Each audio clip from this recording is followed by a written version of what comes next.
안녕하세요. 오늘의 데일리 뉴스레터에 오신 것을 환영합니다. 날아오는 적대함 미사일 등을 격추할 수 있는 국산 해공 요격 미사일의 세부 영상이 공개되며 화제를 모두고 있습니다. 현재 북한이 수면 위를 낮게 스치듯이 비행할 수 있는 신형 함대함 미사일을 배치하고 있고 중국, 러시아, 일본 등 주변국들이 신형 초음속 대함 미사일들을 증강하고 있어 해공 같은 함대공 요격 미사일의 중요성이 커지고 있는 상황입니다. 국방기술품질원은 최근 국산 함대공 요격 미사일 해공의 첫 품질 인증 사격 시험 발사 및 요격 성공 영상을 상세히 공개했습니다. 품질 인증 사격은 미사일 등이 실전 배치된 뒤 제대로 작동하는지 실제로 미사일을 발사해 확인하는 것입니다. 앞서 기품원은 두 발의 해공 미사일을 시험 발사해 모두 표적에 명중하는 데 성공했는데요. 영상에서 해공은 해군 신형 호위함 대구함에서 수직으로 발사된 직후 90도로 방향을 틀어 낮게 날아오고 있는 표적에 명중했습니다. 영상을 본 일부 네티즌들은 발사 직후 수직으로 꺾어져 요격하는 모습이 놀랍다는 반응을 보였습니다. 해공은 적 고기동 대함 미사일을 요격하기 위해 측 추력기를 활용한 급속한 방향 전환이 가능합니다. 측 추력기는 천궁이 국산 요격 미사일 등에도 장착돼 있으며 러시아 기술을 활용한 것으로 알려져 있습니다. 수년 전 러시아의 이스칸데르 K 순항 미사일이 발사 직후 90도로 급격한 방향 전환을 한 뒤 비행하는 영상이 공개돼 온라인에서 화제가 됐었습니다. 해공은 2011년부터 2018년까지 1,617억 원을 투입해 국방과학연구소 ADD과 LI 지넥스원 등이 개발했습니다. 음속의 2배에 달하는 속도로 최대 20km 떨어진 적 항공기나 대함 순항 미사일 등을 격추할 수 있는데요. 해공은 2021년부터 대구함과 마라도함 등에 배치됐으며 신형 호위함, 차기 한국형구축함 KDDX 등에 2036년까지 7,500억 원의 예산이 투입돼 배치될 예정입니다. 길이 38m로 한 발당 가격은 10억가량입니다. 함정에 한국형 수직 발사기 KVLS에 4발씩 탑재됩니다. 해공은 음속 이하 속도의 아음속 대함 미사일은 물론 마하이급의 초음속 대함 미사일도 요격할 수 있는 것으로 알려져 있습니다. 해공이 초음속 대함 미사일까지 요격할 수 있는 것은 이중 탐색기 등 정밀한 유도 장치 덕분이다. 해공은 무선 주파수 RF, 열 영상 IIR 탐색기가 함께 장착돼 있습니다. RF 탐색기는 미사일 앞부분, IIR 탐색기는 미사일 앞쪽 측면에 부착돼 있습니다. 특히 밀리미터파 레이더 센서 기술을 활용해 적 미사일 탄두부를 근거리에서 정확히 식별, 직접 요격, 히트킬도 가능하게 하는 것으로 알려져 있습니다. 그런데 최근 대함 유도탄 방어 유도탄 해군과 수중 유도무기 중어레이 범상어의 2차 양산이 본격 시작된다는 소식이 나왔습니다. 방위사업청은 지난 2일 해군 및 범상어 2차 양산을 위한 통합 착수회의를 진행했다고 7일 밝혔습니다. 방사청은 작년 12월 LI 지넥스원과 해공 3,508억 원, 범상어 3,198억 원 등 총 6,700여억 원 규모의 2차 양산 계약을 각각 체결했으며 오는 2027년까지 사업을 완료한다는 계획입니다. 해공은 함정을 위협하는 대함 유도탄과 항공기를 요격하는 함정방어 유도무기로서 미국 레이시온으로부터 도입해 운용 중이던 RAM을 대체하기 위해 2018년 국내 개발을 완료했습니다. 또 범상어는 원거리에서 적 함정을 공격하는 수중 유도무기로서 2019년 국내 개발에 성공한 무기체계입니다. 범상어는 기존 중어레보다 속도 탐지 능력 및 사거리 등이 향상됐습니다. 두 무기체계는 작년까지 1차 양산이 진행됐고 품질 인증 사격 시험 및 야전 운용 시험을 거쳐 최초 전력화를 완료했습니다. 해공은 앞으로 2차 양산을 통해 해군 호위함 구축함 등에 순차적으로 탑재되며 함정 생존성과 직결되는 근접 방어 능력을 강화할 것으로 기대가 되고 있습니다. 범상어는 해군 잠수함 장보고의 3내 탑재될 예정입니다. 군 당국은 이를 통해 적 잠수함 수상함에 대한 원거리 공격 능력이 향상될 것으로 보고 있습니다. 박민규 방사청 유도무기 사업부장은 국내 기술로 개발한 유도무기를 적기에 생산에 전력화함으로써 우리 해군의 첨단 전력 증강에 기여하고 높은 국산화율을 바탕으로 해외 수출과 연계될 수 있도록 최선을 다하겠다고 밝혔습니다. 해군 전문 매체인 네이버 뉴스 네이버 누즈에서도 이 소식에 크게 기사를 내며 주목했습니다. 이렇게 해군과 범상어의 본격 2차 양산이 시작된 가운데 특히 최근 해공의 사격시험 장면이 이례적으로 공개돼 이목을 끌고 있습니다. 보통 시범 사격 장면은 외부에 공개되지 않는데 이번에 방사청이 공개한 영상에 많은 사람들이 놀랐는데요. 오늘은 최근 공개된 해공의 놀라운 시범 사격 장면을 전달드리며 해공이란 무기에 대해 자세히 소개해드리겠습니다. 지난 2021년 12월에 국방과학연구소 안흥시험장과 인근 해역에서 실시된 해공 품질인증 사격시험 성공 장면이 이번에 방사청을 통해 최초로 영상이 공개되었습니다. 품질인증 사격은 성능이 연구개발 단계를 지나 양산품에서도 동일하게 성능이 나오는지 테스트하는 시험으로 해공 미사일이 대량 양산으로 가는 직전 단계로 볼 수 있습니다. 당시 발사 시험은 해군에 배치된 대구급 차기호위함에서 실제로 발사가 진행됐으며 1차, 2차 모두 성공했는데요. 적 항공기를 요격하는 미사일 해공이 드디어 위용을 드러내게 된 순간이었습니다.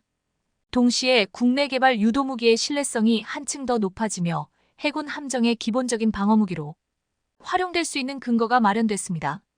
실제로 당시 해공의 실사격 모습을 직접 본 방사청, 국방과학연구소 관계자를 비롯해 국내 방산업체들은 국내 독자 기술로 개발한 해공의 우수한 품질을 검증해낸 것입니다. 이 영상에 많은 사람들의 칭찬과 응원의 댓글이 이어졌습니다. 이름도 멋있는 해공. 격추 장면을 보니 신기할 따름입니다. 진짜 시원시원하게 명중시키네 목표물을 향하는 포물선이 너무 아름다움. 30여 년 전 고속정 탔던 수병으로서 감회가 새롭고 해공과 방사청 관계자 여러분 자랑스럽습니다. 해공 개발 관계자들께 박수를 보냅니다. 개발에 힘써주신 모든 분들께 진심으로 감사드립니다. 진정한 애국자들이십니다. 자랑스럽습니다. 해공이도 개발 중이라는데 LSAM 해상형을 비롯해 모두 성공적으로 전력화하기를 바랍니다. 이와 같이 해공은 대함 유도탄과 항공기 공격으로부터 아군 함정을 지키기 위한 방어용 유도무기로 대한민국 해군에서 운용 중인 RIM-116 RAMROL LING F레임 미사를 대체하기 위해 개발됐는데요. 과거 우리 해군은 함대공 미사일을 전적으로 미국에 의존하며 레이시온사의 SME 스탠다드 RIM-7C 스페로 RIM-116램을 각종 함정에서 운용했었습니다. 그러나 지난 2011년 국방과학연구소를 중심으로 국산 함대공 미사일 개발에 집중하기 시작했고 해공 개발 프로젝트 SAAM을 착수한 지 7년 만에 결국 해공이 탄생하게 됩니다. 해공의 모습이 처음 공개된 것은 2013년이었습니다. 당시 국방과학연구소는 고고도 탄도탄 요격 미사일인 LSAM과 함께 해공의 모형을 전격 공개했지만 시험 발사에 실패해 양산을 잠시 뒤로 미뤘습니다. 그리고 이번에 테스트에 성공하면서 본격적으로 양산에 들어가기로 한 건데요. 해공은 파이어 앤 포겟, 즉 발사 후 망각 방식의 함대공 미사일로 최대 사거리는 20여 킬로미터로 알려져 있습니다. 그리고 천국 미사일과 같은 액티브 레이더 유도와 적외선 탐지기를 장착하는 이중 탐지기 체계를 갖추며 프랑스 미카 미사일과 유사한 것으로 평가받습니다. 미사일 발당 가격은 10억여 원으로 알려져 있으며 동급의 외국산 함대공 미사일에 비해 상대적으로 저렴해 양산에 들어갈 경우 해외 수출도 기대되고 있는 상황입니다. 그런데 그동안 일각에서는 해공에 대해 불안한 시선들이 존재했었는데요. 과거 시험평가 과정에서 해공이 기록한 명중률이 완벽하지 않았고 초음속 대함 미사일 요격 능력 실험을 시뮬레이션으로 진행해 찜찜하다는 이야기가 있었습니다. 그런데 이번에 사격시험 장면을 당당히 공개함으로써 이러한 우려들을 불식시킨 것입니다. 공개된 해공의 스펙을 보면 우려와는 전혀 다르게 대규모 수출까지 기대할 수 있을 정도로 성능이 뛰어난 것으로 보이는데요. 실제로 해공은 세계에서 두 번째로 적외선 센서와 레이더 센서로 적 항공기나 미사일을 탐지하며 추적 요격하는 이중 탐색 기능을 갖췄습니다.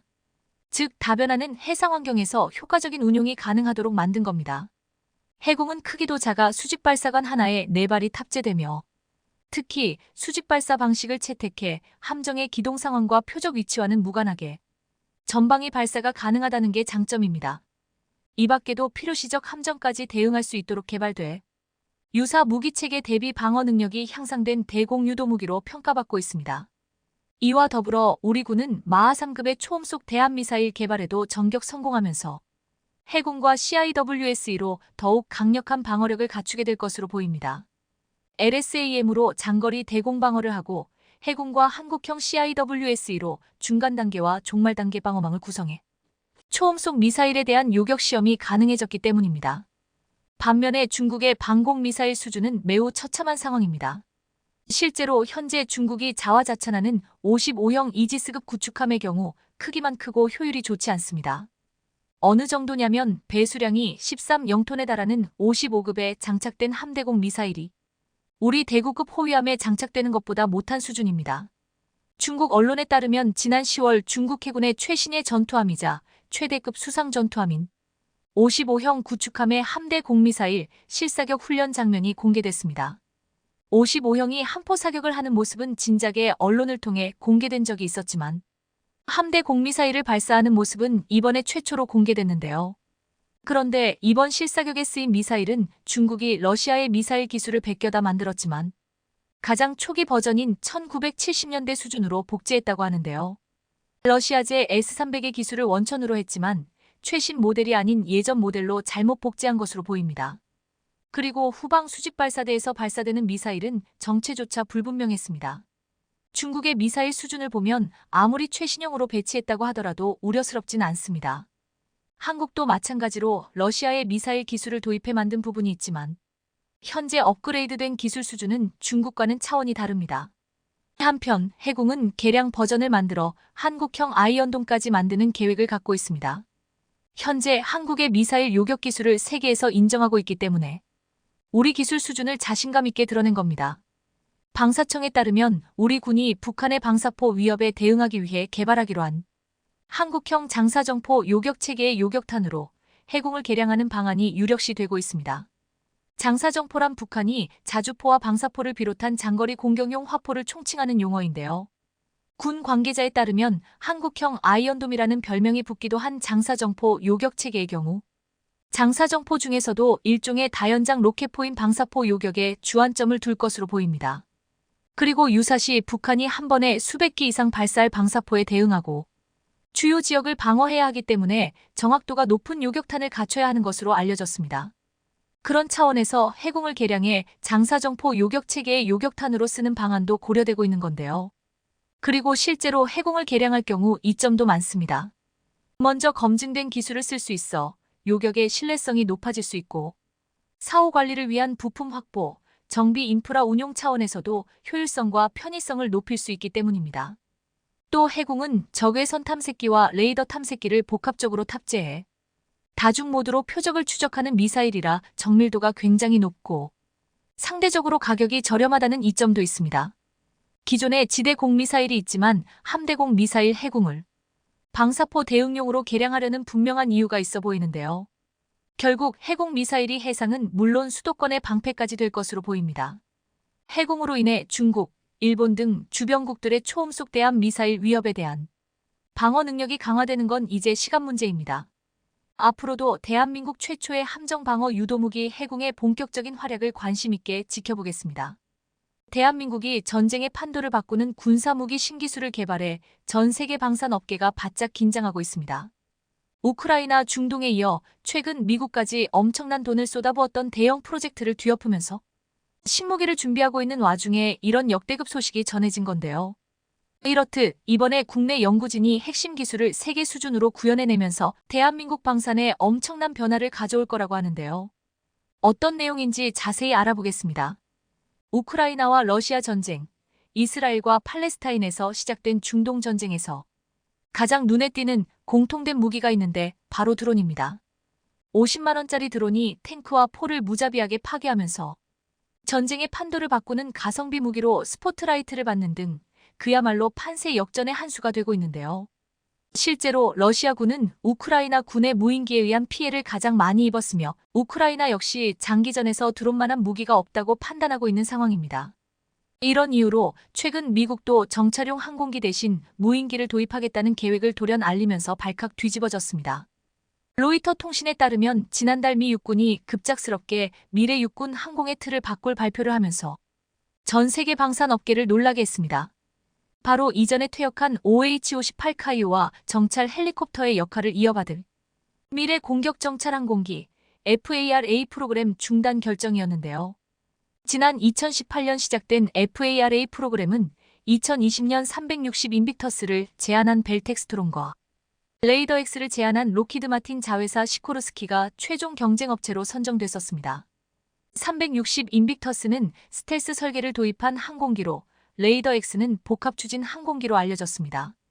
그런데 이번에 돌연 FARA 프로그램이 취소되면서 여기에 장착할 신형 터보샤프트 엔진 개발을 위한 ITEP 프로그램까지 영향을 받는 등 큰 변화를 맞이하게 됐습니다. 이렇듯 CJ 엔진이 FARA 경쟁 기체에 장착될 일만 남았던 상황에서 미국이 갑자기 방향을 틀게 된 건 드론 때문이라는 분석이 나옵니다. 사실 그동안 미 육군은 FARA 프로그램을 진행하면서 비용 문제를 겪었는데 우크라이나전을 통해 무인 정찰기의 중요성을 일깨우며 엄청난 가성비에 또 한 번 화들짝 놀랐다고 합니다. 실제로 제임스 레인이 미래사령부 사령관은 미 육군이 FARA 같은 항공 정찰 능력을 필요로 하지만 이전의 카이오 워리어 같은 유인 항공기가 아닌 무인 항공기를 필요로 한다며 이를 위해 무인 분야에 투자할 것이라고 밝혔습니다. 때문에 신형 정찰용 헬리콥터를 도입하려던 FARA 프로그램을 대신해 미 육군이 어떤 무인 정찰기를 도입할지에 엄청난 관심이 쏠리고 있는 상황인데요. 이렇듯 미국의 움직임을 미루어 보아 다가올 미래전의 판세는 드론이 결정지을 거라는 사실을 알 수 있는 대목입니다. 그런데 최근 한국의 연구진이 역대급 대형 사고를 쳤다고 합니다.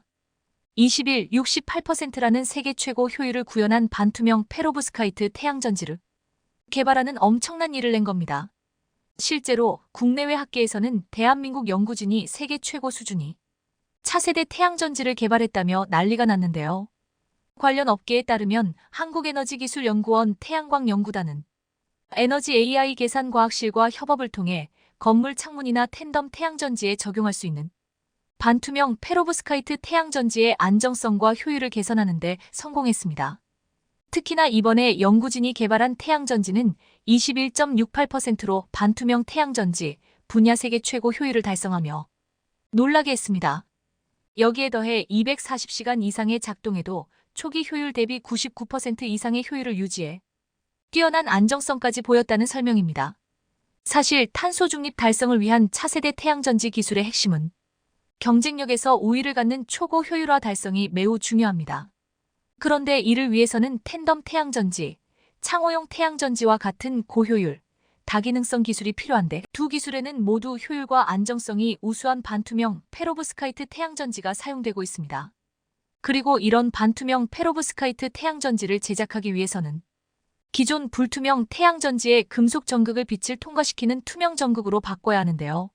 하지만 이 과정 중에 고에너지 입자가 발생해 전공 수송층의 성능이 저하되는데 이를 막기 위해 완충 역할을 하는 금속 산화물층을 만드는 게 일반적인 방식입니다. 그런데 문제는 같은 조건에서 제작된 불투명 태양전지에 비해 전하의 이동성과 안정성이 떨어진다는 점으로 또한 정확한 원인과 해결책도 규명되지 않아 꼴머리를 앓았었습니다. 이런 난제에도 불구하고 국내 연구진은 반투명 페로브스카이트 태양전지 제작 시 발생하는 전하 이동성과 안정성 저하의 원인을 규명하기 위해 전기광학적 분석과 원자단위 계산과학을 활용했는데요. 마침내 그 결과 전공 수송층의 전기 전도도를 올리기 위해 첨가하는 리튬이온이 완충 역할을 하는 금속산 화물층으로 확산되고 결국 특성을 저하시키는 전자구조로 변화된다는 것을 규명해낸 겁니다. 여기에 더해 국내 연구진은 원인 규명을 넘어 전공 수송층의 산화 시간을 최적화해 문제를 해결하는 엄청난 성과를 거뒀습니다. 산화를 통해 리튬이온이 안정적인 리튬 산화물로 변환되면 리튬이온의 확산을 차단시켜 소자의 안정성을 높이는 것을 확인했습니다. 그동안 단순 반응 생성물로 여겨진 리튬 산화물이 효율과 안정성을 높이는 중요한 역할을 할 수 있음을 밝혀낸 겁니다. 이번에 개발한 반투명 페로브스카이트는 태양전지는 투명 전극을 사용하는 페로브스카이트 태양전지 중 세계 최고 효율인 20일 68%를 기록했는데요. 또 400시간의 장기 보관 조건과 240시간 이상의 작동 환경에서도 모두 초기 효율 대비 99% 이상의 효율을 유지해 효율과 안정성 모두 사로잡은 연구 결과라 발칵 뒤집어졌습니다. 이뿐 아니라 우리 연구진은 개발한 태양전지를 텐덤 태양전지의 상부셀에 적용해 후면의 빛도 활용하는 양면 수광형 텐덤 태양전지를 국내 최초로 제작했습니다.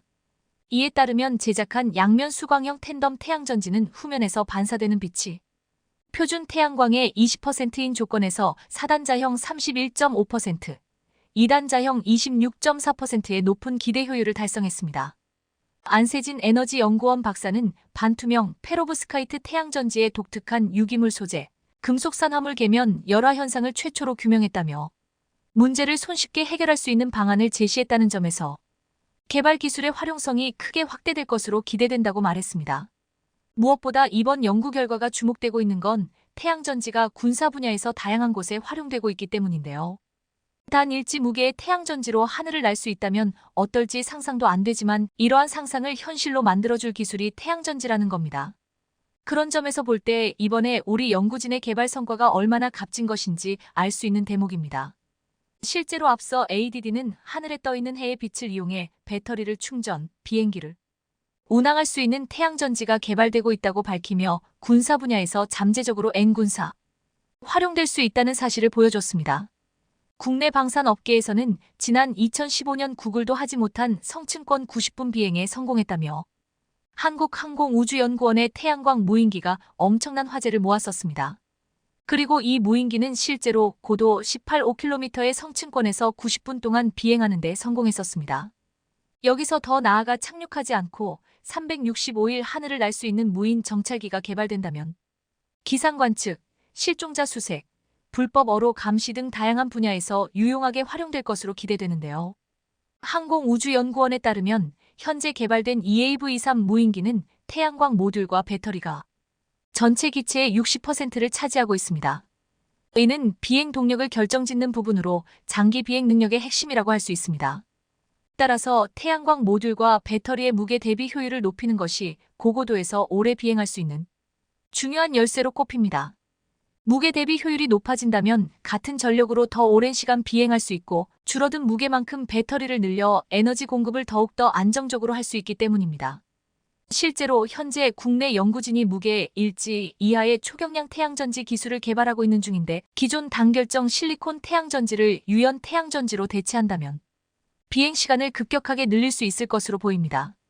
태양전지 무게가 무인 비행기의 비행 시간과 직결되는 만큼 고효율과 가벼운 무게의 두 마리 토끼를 모두 잡은 태양전지 개발이 그 무엇보다 중요해 보이는데요.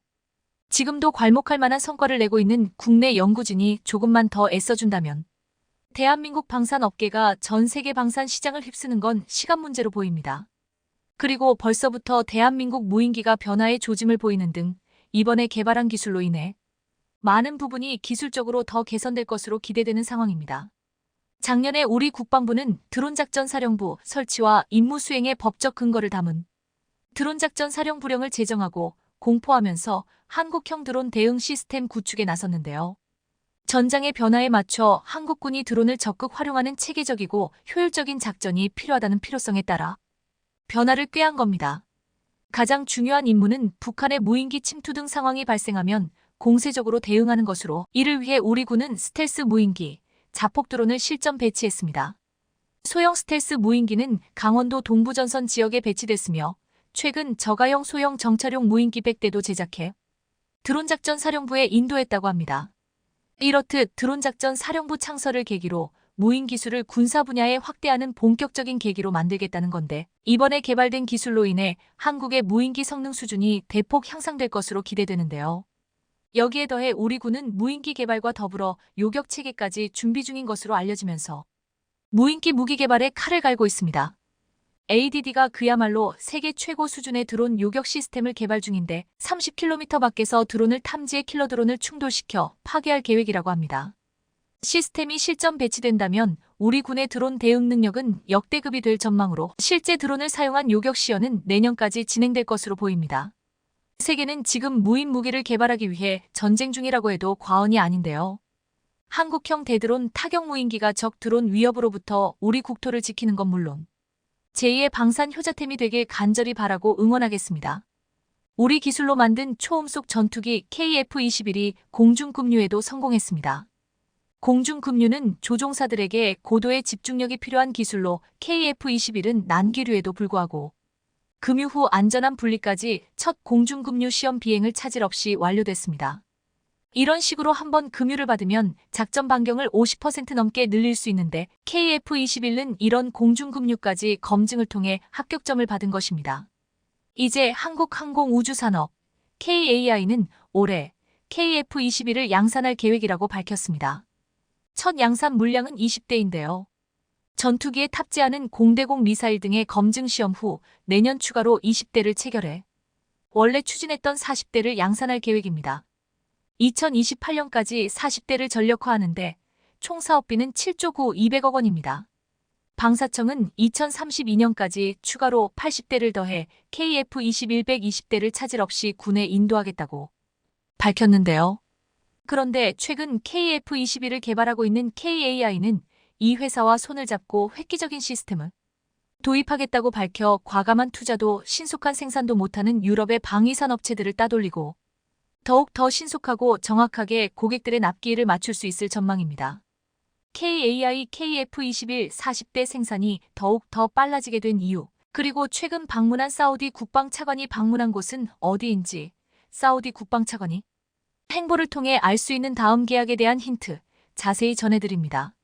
세계적인 로봇 플랫폼 전문기업 레인보우 로보틱스가 한국 항공우주산업 KAI와 41억 원 규모의 계약을 체결했습니다.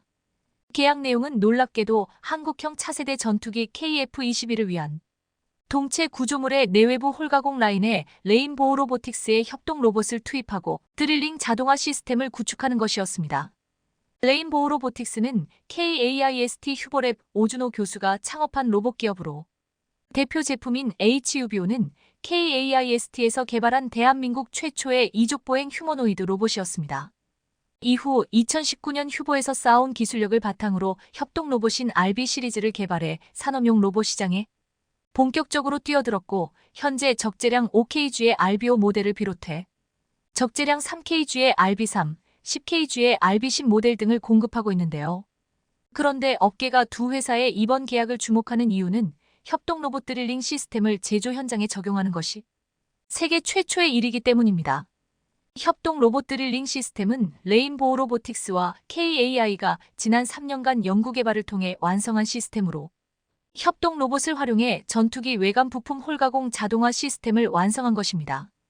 두 회사는 이 시스템을 통해 홀가공 작업 완료 후 각 공정별 내용을 데이터화하고 작업 현황을 실시간 확인하는 등 완전 자동화 시스템을 위해 앞으로도 협력할 계획이라고 밝혔습니다. 그동안 전투기 홀가공 작업에 작업자가 좁은 공간에서 불편한 자세로 드릴 작업을 수행하면서 부품 가공에 불량이 발생되는 일이 빈번했습니다. 이 점을 개선하기 위해 협동 로봇 자동화 시스템을 도입하게 되었고 제품의 불량률을 낮추고 생산비 단가를 낮출 수 있는 기반 기술이 되며 생산성은 물론 안전성까지 향상될 것이라 기대되고 있는데요.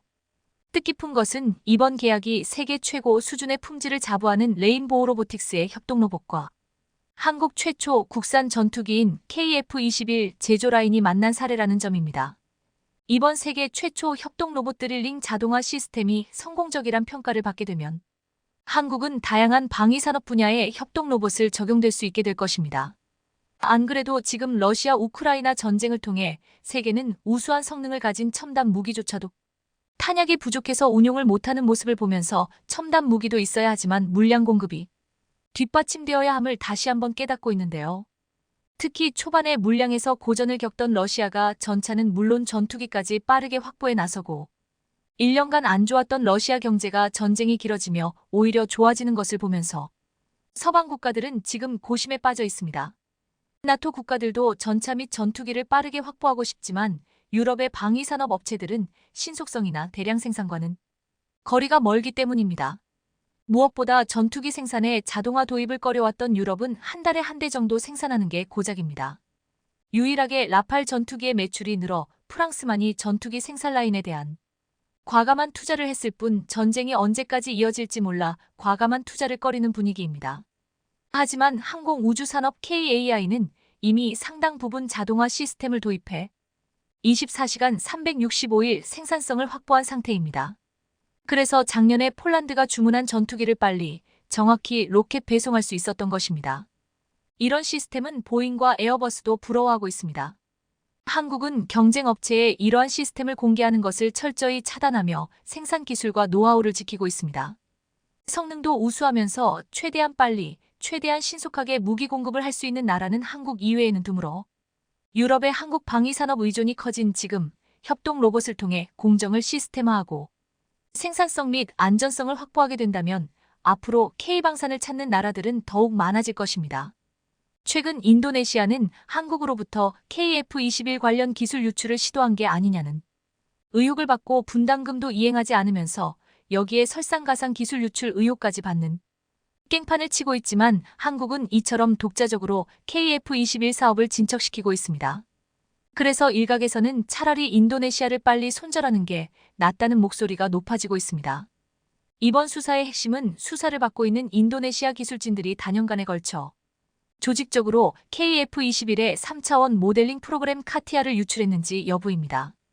카티아 프로그램은 KF-21의 설계도에 해당하는 핵심 기술인데요. 인도네시아 기술진 중 한 명인 어씨의 USB에서 인도네시아어로 작성된 다수의 보고서가 발견됐습니다. 이 가운데 KAI가 인도네시아 측에 기술 공유를 허용하지 않은 내용 중 설계도면 같이 민감한 자료가 포함됐는지가 관건입니다.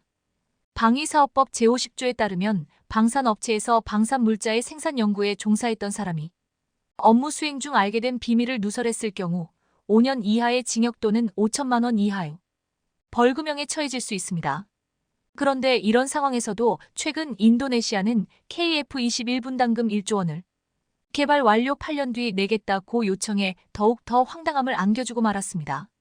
앞서 인도네시아는 2016년 계약 당시 1조 6천여억 원을 2026년 6월까지 내기로 했습니다.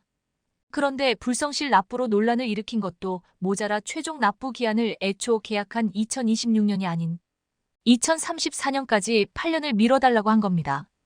우리 정부는 전투기 개발이 2026년 완료되는 만큼 개발이 끝난 이후 8년간 돈을 낸다는 제안은 수용하기 어렵다는 입장인 것으로 알려졌습니다. 다만 인도네시아가 완납 의지를 밝혔고 공동 개발을 이어갈 의지도 확인한 만큼 일단 양국 실무진 선에서 타협점을 찾기 위해 비공식 논의를 진행 중인 것으로 전해졌습니다. 한편 인도네시아를 손절하고 사우디와 KF-21 개발을 완료하자는 주장이 나오고 있는 지금 최근 한국을 방문한 사우디 국방차관은 첫 일정으로 대구 공군방 공관제 사령부와 한국항공우주산업 KAI를 방문해 KF-21 보라매의 성능을 직접 눈으로 보겠다는 강력한 의지를 표명했습니다. 이후 탈랄 압둘라 아로타이비 사우디 국방차관은 국방과학연구소 ADD를 방문해 6세대 전투기 공동 개발을 논의했는데요. 한화 에어로스페이스는 지난달 사우디아라비아 리야드에서 열린 월드 디펜스 쇼 2024에서 KF-21의 심장인 F-414 엔진과 전투기의 눈인 AESA 레이더, 첨단 항전 장비 등을 전격 공개하면서 사우디의 관심을 이끌어냈습니다. 앞서 KAI는 인공지능 기반 무인 전투기가 포함된 차세대 공중 전투체계 개발에 1천억 원을 투입하겠다고 발표했는데요. 미국, 중국 등 세계 주요국들은 최근 조종사가 직접 모는 유인기와 AI 기술 기반 무인기를 편대로 묶어 표적 공격 능력과 조종사 생존성을 향상하는 유무인 복합체계 개발에 주력하고 있는데 KAI 역시 무인 전투기 개발을 위해 1천억 원을 투자하겠다는 파격적인 계획이었습니다. KAI는 유무인 복합 패키지 기술을 앞으로 해외로 수출되는 KF-21과 FA-50에 적용할 경우 수출 경쟁력이 크게 강해질 것이라고 기대하고 있는데요. 사우디 역시 한국의 이런 경쟁력을 눈여겨본 것이라고 분석됩니다. 그런데 사우디 국방차관은 이번에 한국에 와서 KAI의 KF-21 사업장 외에도 한국 해군진의 잠수함 사령부도 방문했습니다. 탈랄 압둘라 아로타이비 차관은 이곳에서 실전 배치된 3,000톤급 장보고3 도산 안창호급 배치일 이번 함을 주의 깊게 둘러봤다는 후문입니다. 사우디는 지금까지 해군력에 거의 투자하지 않았지만 최근 홍해와 페르시아만 해상 교통로가 위협받으면서 해군 전력 강화에 큰 관심을 보이고 있는데요. 사우디 해군은 올해 중형 잠수함도 최소 4척 도입을 결정할 예정이라 사우디 국방차관의 이러한 행보는 사우디의 잠수함 도입 사업이 한국으로 기우는 것인가 전망을 밝게 하고 있습니다. 2026년 전력화를 목표로 개발 중인 한국형 초음속 전투기 KF-21이 유사시 작전 반경을 대폭 확대할 수 있는 공중급류 시험에 첫 성공을 거두며 이러한 전환점에 도달했습니다. 이는 KF-21이 단순한 국내 개발 전투기를 넘어 국제적인 수준의 전투 능력을 갖추고 있음을 증명하는 순간입니다. 공중급류 능력은 현대 전투기에 있어 필수적인 기능 중 하나로 이를 통해 KF-21은 더 긴 채공 시간과 더 넓은 작전 범위를 확보할 수 있게 되었습니다. 방위사업청은 3월 19일 KF-21 CJ-5호기가 남해 상공에서 이루어진 공중급유 비행에 처음으로 성공함으로써 전투기의 작전 효율성과 공군의 전략적 유연성을 크게 향상시켰다고 발표했습니다. 방위사업청은 KF-21 CJ-5호기 단좌가 19일 오전 경남 사천의 제3훈련 비행장을 이륙해 남해 상공에서 공중급유 비행에 성공했다고 밝혔습니다. 공군의 공중급유기 시그너스 KC-330가 비행하면서 급유 막대를 KF-21에 연결해 연료를 주입했습니다. 공중급유 시 발생하는 급유기 뒤쪽의 난기류가 KF-21 조종에 어떤 영향을 미치는지, 급유기와 KF-21의 연결 분리가 안전하게 이루어지는지 등을 점검했습니다. 공중급유를 하게 되면 채공 시간이 길어져 원거리에서 다양한 임무를 수행할 수 있고 적진에 투하할 폭탄도 더 많이 탑재할 수 있게 됩니다. 방사청은 작전 반경은 공중급유 시점과 급유량에 따라 차이가 있지만 1회 공중급유로 최소 약 50% 이상 증대가 예상된다면서 공중급유로 KF-21의 작전 반경과 운용 시간을 확장해 원거리 임무 능력 등 작전 효과와 공군의 전투력을 극대화할 수 있다고 설명했는데요. 노지만 방사청 한국형전투기사업단장은 2025년 3월까지 약 60여 회에 걸쳐 다양한 고도 및 속도에서 KF-21 공중급유 능력 검증을 지속할 예정이라고 밝혔습니다. 공중급유 시험의 성공은 KF-21이 세계적인 수준의 전투기로서의 역량을 갖추고 있음을 입증하는 중요한 단계입니다. 공중급유 능력은 전투기의 작전 반경과 운용 시간을 대폭 확장시켜 원거리 임무 수행 능력을 극대화합니다. 이는 KF-21이 다양한 전략적 환경에서 다양한 임무를 수행할 수 있게 함으로써 대한민국 공군의 전략적 유연성과 전투력을 크게 향상시키는 역할을 합니다. 공중급유 시험은 급유기와 KF-21 간의 연결과 분리, 난기류 발생 시의 조종성 영향, 연료 이송의 안전성 등을 철저히 점검함으로써 실전 상황에서의 운용 가능성을 확인하는 과정입니다. 이번 시험 비행은 KF-21의 기술적 완성도와 운용 가능성을 국제적으로도 인정받는 계기가 될 것입니다. KF-21 전투기의 공중급유 능력 확보는 그 자체로 한국 공군의 전력을 한 단계 업그레이드시키는 중요한 진전입니다. 공중급유를 통해 KF-21은 장시간 공중에 머물며 광범위한 지역에서 작전을 수행할 수 있는 능력을 갖추게 됩니다. 이는 한반도를 넘어서 전략적 이익을 추구하는 국제적인 작전에서도 중요한 역할을 할 수 있음을 의미합니다. 특히 공중급유는 KF-21이 적의 방어선을 피해 깊숙이 침투하여 정밀 타격을 가할 수 있는 능력을 부여합니다. 또한 임무 종류에 따라 더 많은 무장을 탑재할 수 있게 되어 작전 수행 능력이 향상됩니다. 공중급유 시험의 성공은 또한 한국의 항공산업과 방위산업의 기술적 성숙도를 국제적으로 입증하는 결과로 한국이 세계 시장에서 더 많은 방위산업 분야에서의 협력과 수출 기회를 얻을 수 있는 기반이 됩니다. 공중급유 능력은 국제적인 군사 협력에서 한국의 역할을 확대하는 데에도 기여할 것으로 예상되며 이는 전략적 동맹 국가의 관계 강화에 중요한 요소가 될 것입니다.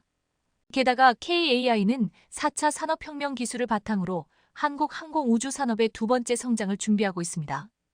이미 첫 번째 성장을 1차 항공기 개발로 성공적으로 이뤄낸 KAI는 이제 인공지능 AI, 빅데이터 BD, 자율 및 무인 기술과 같은 차세대 공중전투체계의 핵심 기술 개발에 집중하고 있습니다.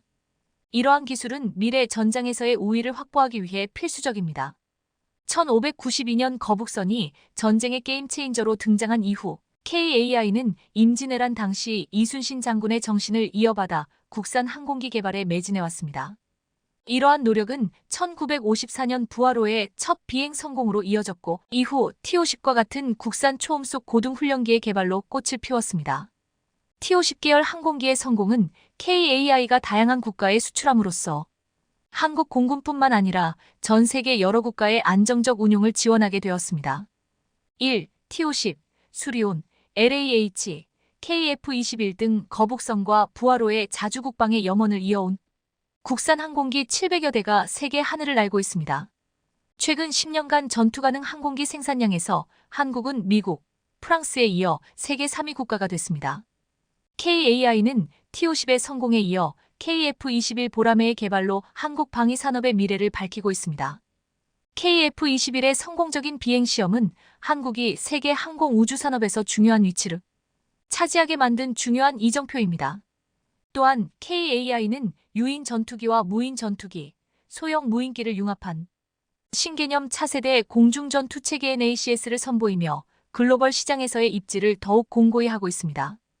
이 모든 개발과 노력은 KAI가 제2의 성장기를 맞이하는 데 있어 중요한 역할을 하고 있으며 대한민국 항공우주 산업의 미래를 밝게 만들고 있습니다. KAI는 계속해서 도전적이고 대형 사업을 추진하며 대한민국을 세계 4대 항공우주산업 강국으로 만들기 위한 노력을 기울일 것입니다. 한국 방위산업은 끊임없는 혁신과 기술 발전을 통해 글로벌 방위산업 시장에서 중요한 위치를 차지하고 있습니다. 한국 항공우주산업 KAI는 이러한 발전의 최전선에 서서 차세대 항공 전투 체계 및 우주 모빌리티 개발에 큰 투자를 하고 있습니다. KAI는 4차 산업혁명의 핵심 기술인 인공지능 AI, 빅데이터 BD, 자율무인 기술을 활용해 6세대 전투체계 개발에 앞장서고 있습니다. 차세대 항공 전투체계 개발은 미래 전장 환경에 대비하여 우리의 방위력을 한 단계 업그레이드할 수 있는 기회를 제공합니다. KAI는 이러한 기술적 진보를 통해 더욱 향상된 작전 수행 능력, 생존성, 그리고 다목적성을 갖춘 전투기를 개발하는 것을 목표로 하고 있습니다. 또한 우주 모빌리티 개발 계획을 통해 우주 공간의 상업화와 대중화를 추진함으로써 새로운 시장을 창출하고자 합니다. KAI의 차세대 공중전 체계 개발은 대한민국이 세계 항공 우주 산업의 강국으로 도약하는 데 있어 중요한 발판이 될 것입니다. 이를 통해 한국은 미래 전장의 핵심 기술을 선도하고 우주 경제의 실현을 앞당길 수 있을 것으로 기대됩니다. KAI의 지속적인 연구 개발과 혁신은 한국 방위 산업의 미래 전망을 밝게 하며 글로벌 시장에서의 경쟁력을 한층 강화할 것입니다. KF-21의 성공적인 공중급류 시험 비행은 한국 방위 산업에 긍정적인 영향을 미치며 전 세계에 한국의 방위 기술력을 증명하는 중요한 이정표가 되었습니다. 이러한 성공은 한국이 개발한 첨단 전투기의 운용 능력과 전략적 가치를 국제적으로 인정받게 만들었으며 국내 방위 산업의 발전 가능성과 잠재력을 보여주었습니다. KAI는 차세대 공중전 체계, 우주 모빌리티, 그리고 도심 항공 교통 UAM과 같은 미래지향적인 사업을 통해 항공 우주 산업의 새로운 패러다임을 제시하고 있습니다. 이러한 노력은 KAI뿐만 아니라 한국 방위 산업 전체의 지속 가능한 성장과 국제 경쟁력 강화에 기여할 것으로 기대됩니다. KF-21 시험 비행의 성공과 KAI의 미래 지향적인 사업 전략은 대한민국을 세계적인 항공 우주 산업 강국으로 자리매김하게 할 중요한 동력입니다. KAI와 한국 방위 산업의 지속적인 혁신과 발전은 국제적인 방위 산업 시장에서의 우리의 입지를 더욱 공고히 하며 미래 전장과 우주 공간을 선도하는 데 중요한 역할을 할 것입니다. 오늘 준비한 소식은 여기까지입니다. 댓글을 통한 여러분들의 많은 의견 기다리겠습니다.